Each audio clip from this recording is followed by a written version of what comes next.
윤석열 대통령의 거부권 행사는 기정사실이다. 거부권을 행사할 것이 확실시됩니다.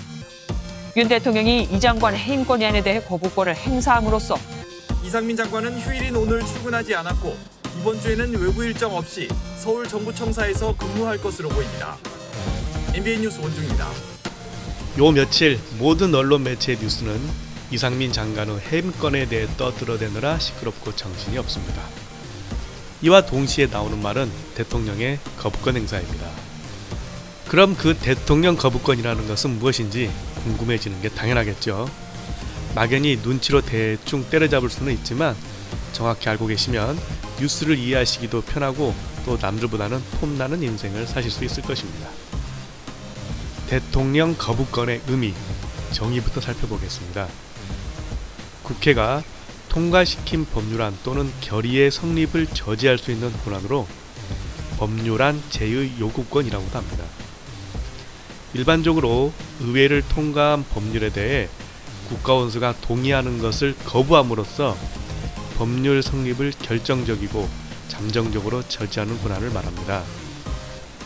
헌법 제53조에 따르면 대통령은 법률안 거부권을 가진다라고 명시되어 있습니다.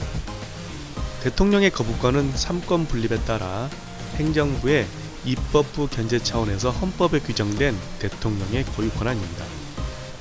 그래서 이는 정부와 국회의 의견이 대립할 때 정부에게 주어지는 가장 강력한 대응 수단이 되고 있었습니다. 대통령의 거부권 행사 절차. 그럼 그 절차는 어떻게 되는지 알아보겠습니다. 국회에서 법률안에 대해 본회의 의결을 거친 뒤 정부에 법률 공포를 요청할 경우 정부에서 별다른 반대 의견이 없다면 공표되고 시행됩니다. 하지만 만약 대통령이 그 법률안에 이의가 있을 때는 해당 법률안이 정부에 이송된 후 15일 이내에 이의서를 붙여 국회에 환부하고 다시 말해 돌려보내고 그 재심의를 요구할 수도 있다라고 되어 있습니다. 특이한 점은 이때 대통령은 법률안의 일부만 수정하여 제의를 요구할 수는 없습니다. 이를테면 다 받아들이든지 다 버리든지 뭐 아니면 도인 것입니다. 왜냐하면 일부 거부는 법률안의 유기적 관련성을 해치고 수정 거부는 거부권의 소극적 성격에 반하므로 이를 법률로서 금하고 있습니다. 대통령 거부권의 과거 이력과 역사. 헌정사 역대 8번째 국무위원 해임 건의안이 11일 국회 본회의를 통과했습니다. 행정안전부 장관 이상민 해임 건의안은 가결되었음을 선포합니다. 윤석열 대통령은 지난 9월 박진 외교부 장관에 대한 해임 건의와 마찬가지로 거부권을 행사할 가능성이 높은데요. 입법부인 국회 입장에서는 헌법이 규정한 대표적인 행정부 견제권을 행사함에도 번번이 거부권에 막히면서 해임 건의가 무력화될 것이라는 우려가 나오기도 합니다. 입법부의 해임 건의권은 1952년 1차 개헌에서 불신임 결의권으로 처음 도입됐습니다. 당시 국회는 개정 이후에서 불신임 결의권을 국회에 부여해 정부 또는 강요가 불법 행위를 자행하거나 부적임하다고 인정되는 경우 국민의 대표기관인 국회가 불신임 결의를 하도록 하는 것이라며 민의원인 국무원 불신임 결의를 하면 국무원은 총사직을 해야 한다라고 규정했습니다. 이후 해임 건의권은 수차례 개헌을 거치며 약화되어 왔습니다.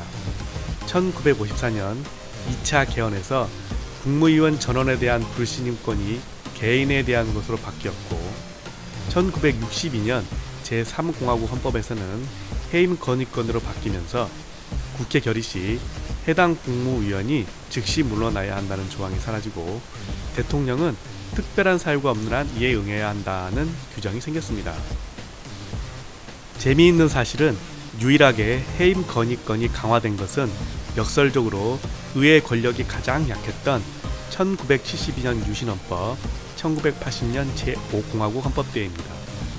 당시 법적 구속력을 갖는 해임 의결권으로 격상됐지만 한 번도 행사된 적이 없었고 사실상 보여주기식 개정이었던 셈입니다. 1987년 10월 개헌안 표결을 위해 열린 본회의에서 최문식 전 민정당 의원은 현행 헌법의 의원내각제적 요소를 배제하고 행정부와의 권력 균형을 이루도록 제63조에 규정했다고 설명했습니다. 의회 권력이 지나치게 강화되는 것을 경계한다는 이유였습니다. 이처럼 권한이 약화됐음에도 1987년 이후 김대중 노무현 정부 시절 해임 건의안이 가결된 장관들은 모두 사퇴했습니다. 김대중 정부 시절 임동원 통일부 장관과 노무현 정부 시절 김두관 행정자치부 장관이 모두 물러났습니다. 하지만 박근혜 정부 당시 김재수 농림축산식품부 장관은 거부하면서 첫 예외의 시작을 만들었습니다. 김 장관은 2016년 9월 24일 해임 건의안이 가결됐지만 2017년 7월까지 장관직을 유지했습니다. 대통령실 자체에서의 거부권 행사 절차. 법률안에 대한 의결은 법률안 처리 때와 마찬가지로 국무회의에서 이루어집니다.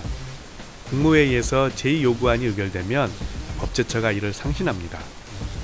상신된 제2요구안에 대해 국무총리 및 관련 국무위원들이 부서하고, 다시 말해 서명하고, 대통령이 제가하면 거부권 행사와 관련한 행정분의 절차가 완료됩니다. 거부권 행사 후 대통령의 제의 요구. 대통령이 제의를 요구할 때는 국회는 반드시 이를 본회의에 상정해야 합니다.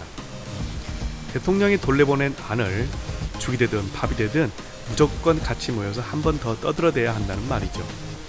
이렇게 본회의에 상정된 제2요구안은 제적위원 과반수 출석과 출석위원 3분의 2 이상의 찬성으로 의결됩니다.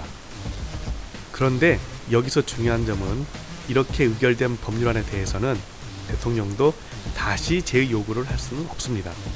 제2요구안 법률안이 관련 규정에 맞게 의결되면 법률로 최종 확정되는 것입니다. 하지만 여기에는 매우 답답한 조항이 하나 있는데요. 제2요구된 법률안을 언제까지 본회의에 상정해야 한다는 규정이 없습니다. 그냥 차일피 세워라 내워라 띵까띵까 하면서 서로 눈치 보다 시간 보내도 된다는 거죠. 이런 이유로 대통령에 의해 제2요구된 법률안이 국회 임기 만료로 자동 폐기된 사례도 있습니다. 국회의원답다는 말이 나오는 대목입니다. 다른 나라의 대통령 거부권 사례.